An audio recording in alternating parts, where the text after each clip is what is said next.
Well, Kenny, thank you for meeting with us today. How excited are you to be working on this play? I am very excited to work on Ohio State Murders.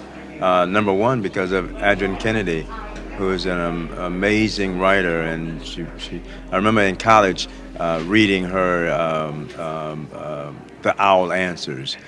She has a great play called The Funny House of the Negro, and this woman has just contributed so much uh, to academic life and theater life in America that I just feel honored to that she's entrusted me with the commercial production of Ohio State Murders, and to do it with my friend Audra McDonald in the James Earl Jones Theatre. I feel a huge sense of responsibility, and I'm up to the task. I'm excited to do it. Just finished doing a play, Top Dog Underdog on Broadway, which I think is probably one of the best experiences I've had. And but to go right into rehearsal for Ohio State Murders, I think these plays are in conversation with each other. Both of these plays are about the need for us to love on humanity a little bit more, and to do one with Susie Laurie Parks and the other with Adrian Kennedy, these two powerhouse women. I'm just a lucky kind of person and a lucky director, and I'm just very excited to present this play to the public with its suspense, with its living moment by moment, also looking at our time on the planet with each other. So it's a very exciting play. You're about to return to Broadway in this beautiful play, which I've read numerous times. Talk about who you play and the relevance of this play for now. I play Suzanne Alexander, a woman in her 50s who is a writer who has been invited back to her alma mater, Ohio State, to talk about imagery in her work, certain types of imagery in her work. And in doing so and preparing to give this speech, she ends up sort of releasing emotionally and telling us a secret, a story of what actually happened to her when she was at Ohio State in 1949. It's a murder mystery, it's a memory play, and it's a cautionary tale on the horrific effects of systemic racism and trauma on a person, and lasting effects, and devastating consequences of having such, racism institutionalized in the way that it is and it was at, Ohio State and many, and many universities then. And its relevance is it feels like we're making a U-turn heading right back to that time. So being for me, being a black woman in my 50s in 2022, and people sitting here sort of denying that systemic racism exists and legislating systemic racism back into society, and then people just boldly claiming it. It feels like this is a story that needs to be told right now, to sort of as a shout, as a warning, and shine a light on it and call it out. I just love that the playwright's making her Broadway debut with this play too, isn't she? Yeah, this is her debut, and she's 91 years old, and this is the first time her play has been on Broadway, but certainly not the first time human beings have witnessed her wonderful writing. And in this year, especially after COVID, to see the diversity of storytelling on Broadway. This is the way I think it should be, and I hope we continue to go in this direction. But to have Tom Stoppard on one corner and August Wilson on the next, Susie Laurie Parks on the next, Casey Nicholaw doing something like it hot down the street, Death of a Salesman with Wendell Pierce, it's and then to add this to the fabric of that, I think we're redefining what stories need to be on our greatest stage, and to be a part of introducing the world, or more of the world, to Adrian Kennedy's wonderful writing, her poetry, her skill set is just otherworldly. So yeah, I'm glad to do Adrian's her welcoming party to Broadway, and should have happened a long time ago.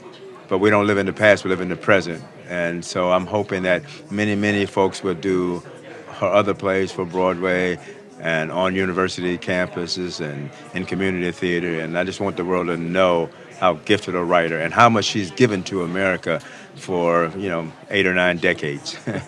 Being back in the room with Kenny Leon, what's that like? Oh, it's Kenny. It's Kenny. I mean, it's been 18 years since we've worked together, but we've remained friends all this time and talked about what are we going to do? We have to do something together at some point, and cheered each other on. And of course, we're both members of BTU, and so it's so wonderful being everything about who he was when we worked together 18 years ago. It's so wonderful to have all those memories come rushing back and all those feelings, and so that feeling of being pushed really, really, really hard. I remember during Raisin, he'd push me so hard, and I'd be like, I can't, I don't, I, and it was always with faith and love. He'd be like, no, yes, you can. You, Audra McDonald, you can do this. And there's something about that. It's like, okay, well, if someone believes me and believes in me as much as he does, then who am I to say I can't do this? And he's there pushing you, but going, I got you, but I'm going to push you, but I got you. And then there's things like whenever he's really thinking hard, he pulls out a yo-yo and he starts doing his yo-yo. Or he'll say, he has very interesting sort of repetitive phrases that he'll say over and over again. In the middle, some people be like, repetition is good repetition is better. Go back, do it again, So he's a wonderful cheerleader, coach, and he's one of the toughest directors I've ever worked with, and it's all in love. This has been a great experience. Audra McDonald and I worked together on A Raisin in the Sun, where I think she won a Tony Award, and Felicia Rashad won a Tony Award, and I think we had 10 Tony nominations, but that was one of the years I did not even get nominated. But I had 10 nominations for the show. So like Felicia Rashad said at the time, she said, I guess the show directed itself. I said, yeah, but sometimes it's your time and sometimes it's other people's time. And I was grateful to win a Tony Award many years later on that same play. But this cast, at that time, Audra and I said, wow, this is a great experience working with each other. Let's do it again.